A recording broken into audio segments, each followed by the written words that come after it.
મુખ્યમંત્રી ભૂપેન્દ્ર પટેલના માર્ગદર્શન હેઠળ રાજ્ય સરકારના મહેસૂલ વિભાગે ગુજરાત સ્ટેમ્પ અધિનિયમ 1958માં પ્રજાલક્ષી સુધારા વધારા કર્યા છે। આ સુવિધાઓમાં સ્ટેમ્પ ડ્યુટીના દરોમાં ઘટાડો, વહીવટી સરળતા અને કાયદાના અસરકારક અમલ પર ભાર મૂકવામાં આવ્યો છે। આ નવી જોગવાઈઓ 10 એપ્રિલ 2025થી રાજ્યભરમાં અમલમાં આવશે। નવી જોગવાઈઓમાં મુખ્ય સુધારાઓમાં વડીલોપાર્જિત મિલકતમાં અવસાન પામેલી પુત્રીના વારસદારો માટે હક કમીનું ડોક્યુમેન્ટ ₹200ની ડ્યુટીએ કરવાની સુવિધા, ₹1 કરોડ સુધીની લોન પર મહત્તમ 5,000 અને ₹10 કરોડથી વધુની લોન પર મહત્તમ ₹15 લાખની ડ્યુટીની મર્યાદા નક્કી કરાઈ છે। એકથી વધુ બેંકોની લોનમાં મહત્તમ 75 લાખ સુધીની ડ્યુટી લાગુ પડશે।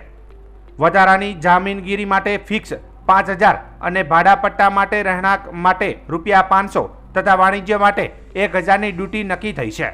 ઓછી ડ્યુટી ભરનારે સ્વૈચ્છિક ચૂકવણી કરવા પર માસિક 2% દંડ મહત્તમ 4 ગણી અને તંત્ર દ્વારા પકડાયેલા કિસ્સામાં 3% દંડ મહત્તમ 6 ગણી વસૂલાત છે। બેંકો નાણાકીય સંસ્થાઓ પર ગીરોખતની ડ્યુટી ભરવાની જવાબદારી નિશ્ચિત કરાઈ છે।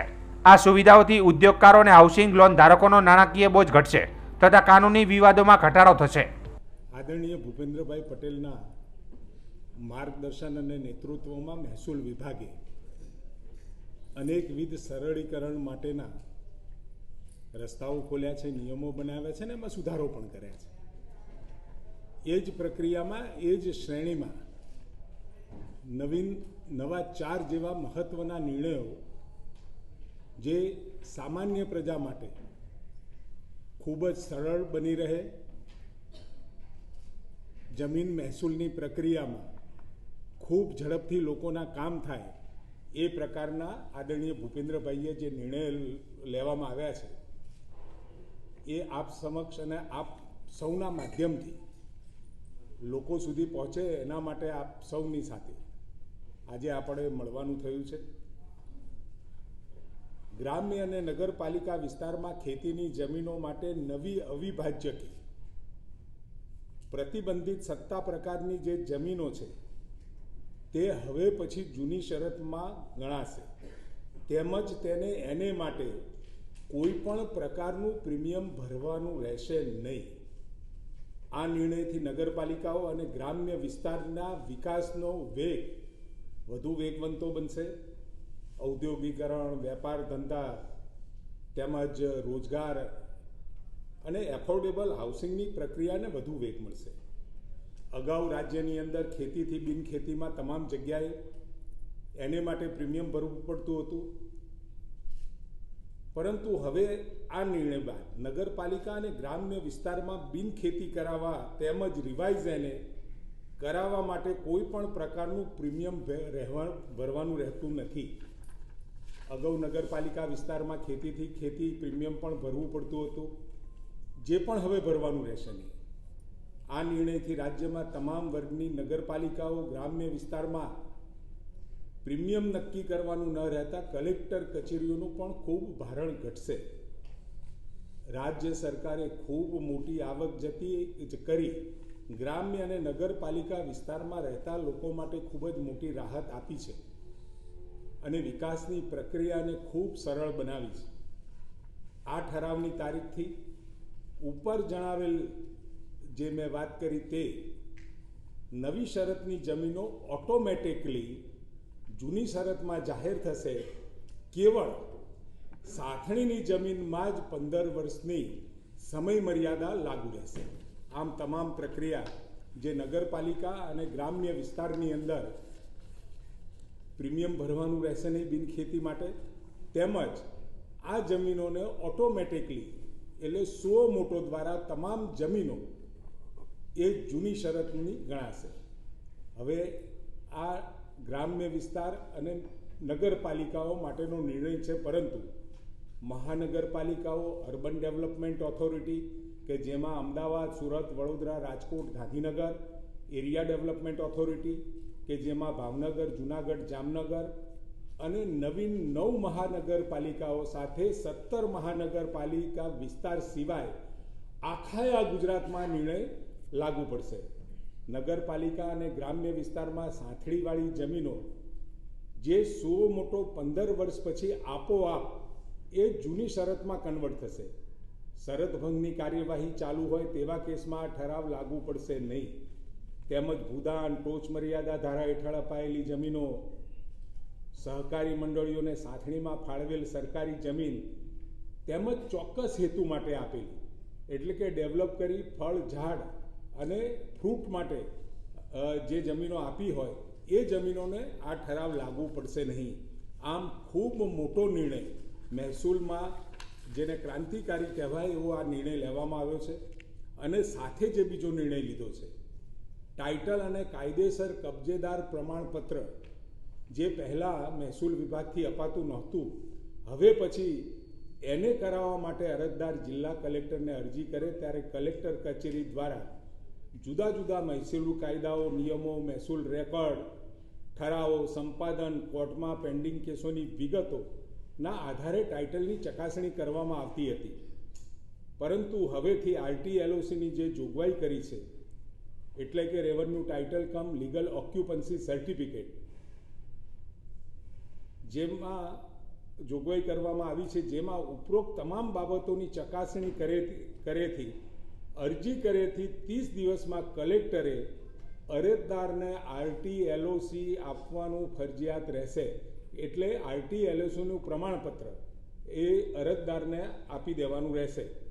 RTLOC પ્રમાણપત્ર મેળવવા માટે અરજીની ચકાસણી અને નિર્ણય, હકપત્રકની વિગતો તેમજ મહેસૂલી કાયદાઓ પૂરતી આ મર્યાદિત રહેશે.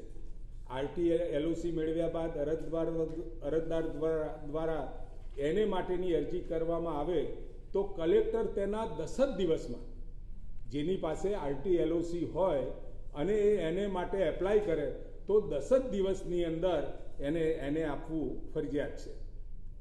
RTLOC પ્રમાણપત્ર મેળવવું મરજિયાત છે, જેની પ્રોસેસિંગ ફી સરકાર અલગથી પાછળથી નક્કી કરશે કે કેટલી ફી આપવાની રહેશે.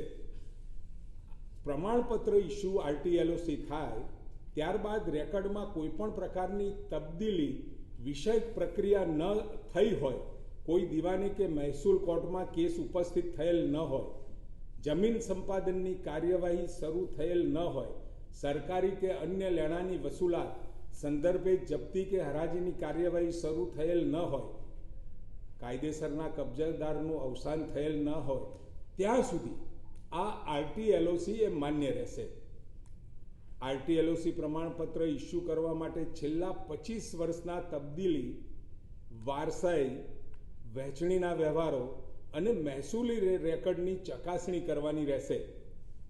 25 વર્ષ એટલે કે જે દિવસે RTLOC માટે એ અરજી કરેથી પાછલા 25 વર્ષ, એ તારીખથી પાછલા 25 વર્ષ સુધી એને ગણવાના આવશે. એટલે કે એ 25 વર્ષ દરમિયાન જ એ જે રેકર્ડ હોય, મહેસૂલી રેકર્ડ, એને ચકાસી અને નિર્ણય કરવાનો રહેશે.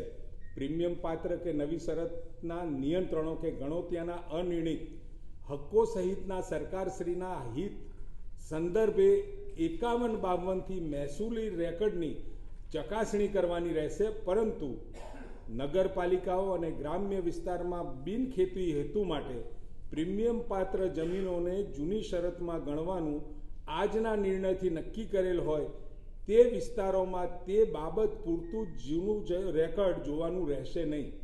દીવાની અથવા મહેસૂલી કોર્ટમાં પેન્ડિંગ કેસોમાં કોઈ મનાઈ હુકમ ન હોય તો કેસના આખરી ચુકાદો અરજદારને બંધન કરતા રહેશે. તે શરત સાથે RTLOC માટેની ચકાસણી કરી અને તે આપવામાં આવશે. પ્રીમિયમ પાત્ર જમીનોમાં તે અંગેનો ઉલ્લેખ પ્રમાણપત્રમાં કરવામાં આવશે. સાથે જે મેં કહ્યું એમ, રાજ્ય સરકારે 13/9/2024ના ઠરાવથી જમીન વેચાણના કિસ્સામાં વેચાણ નોંધ પ્રમાણિત કરતી વખત ખેડૂત ખરાઈની ચકાસણીમાં બિનખેતી પરવાનગી આપવા દરમિયાન ખેડૂત ખાતેદાર ખરાઈ માટે 6/4/95 અગાઉનો રેકોર્ડ ન ધ્યાને લેવાની શરત મૂકી હતી, પરંતુ જેમાં સુધારો કરી અરજીની તારીખ પહેલાંના જ 25 વર્ષનો રેકર્ડ ધ્યાને લેવામાં આવશે. આમ ખૂબ મહત્ત્વના આવા સુધારા એ પ્રજાને, ગુજરાત રાજ્યની પ્રજા માટે ખૂબ અનુકૂળતા ભર્યા અને મહેસૂલી સરળીકરણમાં એક નવું ક્રાંતિકારી આયામ રહેશે. સાથે સ્ટેમ્પ ડ્યુટીમાં પણ રાજ્ય સરકારે મહત્ત્વના ઘણા બધા સુધારા કર્યા છે, જેમાં વડીલોપાર્જિત જે મિલકત હોય એમાં અવસાન પામેલી પુત્રીના વારસ દ્વારા હક કમી કરવાના ડોક્યુમેન્ટ કેવળ 200 રૂપિયાની સ્ટેમ્પ ડ્યુટી વાપરીને આપણે કરી શકાશે. અગાઉ તેને આડી લીટીનો વ્યવહાર ગણી અને તે વેચાણ મુજબની ડ્યુટી વસૂલાતી હતી. એટલે ખૂબ સરળ, કેવળ 200 રૂપિયાથી કોઈપણ પુત્રી એની વારસાઈનો હક જતો કરી રહે એ પ્રમાણેનો નિર્ણય થયો છે. અને સાથે 1 કરોડ સુધીની લોન રકમ ઉપર મહત્તમ 5,000ની મર્યાદામાં સ્ટેમ્પ ડ્યુટી લાગશે. અગાઉ 1 કરોડની જે રકમ ઉપર 0.25% લેખે 25,000 સુધીની જે સ્ટેમ્પ ડ્યુટી ભરવી પડતી હતી એ કેવળ હવે 5,000 રૂપિયા નિયત કરવામાં આવી છે. 10 કરોડથી વધુ રકમની લોન અંગે કરવામાં આવતા ગિરોખત હાઇપોથિકેશન ડોક્યુમેન્ટ ઉપર મહત્તમ 8 લાખની ડ્યુટીની હાલની જોગવાઈ જે અગાઉ આપણે 2013માં કરી હતી એમાં વધારો કરીને 15 લાખ કરવામાં આવી છે. પરંતુ એક કરતાં વધારે બેન્કો પાસેથી જ્યારે લોન લેવામાં આવે તો તેવા કિસ્સામાં સરચાર્જ સિવાય મહત્તમ 75 લાખની જ સ્ટેમ્પ ડ્યુટી વસૂલવાની રહેશે. ઉદાહરણ સ્વરૂપે 500 કરોડની લોન કન્સોર્ટિયમ દ્વારા 5 બેન્કો પાસેથી લીધી હોય તો 0.5%ના લેખે 2.5 કરોડની ડ્યુટી ભરવાની થતી હતી, એ હવે કેવળ 75 લાખ જ થશે. આ પણ ઉદ્યોગકારો માટે અને વેપારીઓ માટે ખૂબ મહત્વનો નિર્ણય સાબિત થશે. વધારાની જામીનગીરીના કિસ્સામાં હવેથી 5,000ની ડ્યુટી ભરવાની, અગાઉ 5.5% લેખે રકમ ભરવાની થતી હતી, હવે એ રકમ આપણે ફિક્સ કરી છે. ઓછી સ્ટેમ્પ ડ્યુટી ભરપાઈ કરી હોય તેવા કિસ્સામાં જો અરજદાર સામેથી ડ્યુટી ભરવા આવે તો ડોક્યુમેન્ટની તારીખથી માસિક 2%ના દરે પરંતુ મહત્તમ ખોટી ડ્યુટીની 4 ગણી રકમ વસૂલ કરવામાં આવશે. અગાઉ 5%થી લઈ ખૂટતી ડ્યુટીના 10 ગણા સુધીની રકમ દંડ તરીકે વસૂલાતી હતી. એટલે હવે આપણે એના ઉપર કેપ મૂકી છે. તેવી જ રીતે સ્ટેમ્પ ડ્યુટીની જો ચોરી પકડવામાં આવે, સ્ટેમ્પ ડ્યુટી ઓછી ભરી હોય તો એવા કિસ્સાઓમાં માસિક 3%ના દરે પરંતુ મહત્તમ 6 ગણી સુધીની દંડની રકમ વસૂલવામાં આવશે. એટલે અગાઉ આમાં પણ 5%થી લઈ ખૂટતી ડ્યુટીના 10 ગણા સુધીની રકમ દંડ તરીકે વસૂલાતી હતી.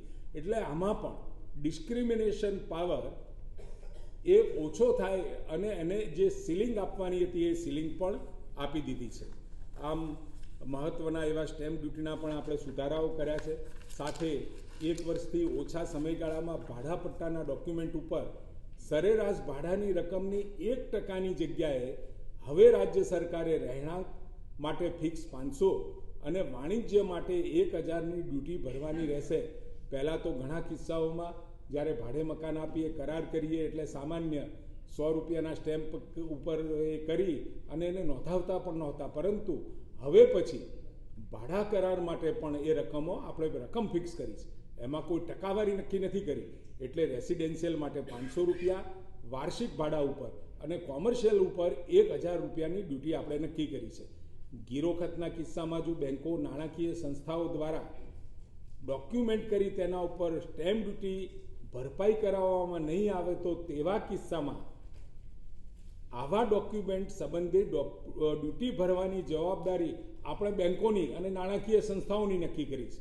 અને સાથે ઓરિજિનલ ડોક્યુમેન્ટની ગેરહાજરીમાં ઓછી સ્ટેમ્પ ડ્યુટી ભરપાઈ કરી હોય તેવા ડોક્યુમેન્ટની નકલ ઉપર પણ ડ્યુટી વસૂલ કરી શકાશે તેવી જોગવાઈ પણ આ એક્ટમાં કરવામાં આવી છે.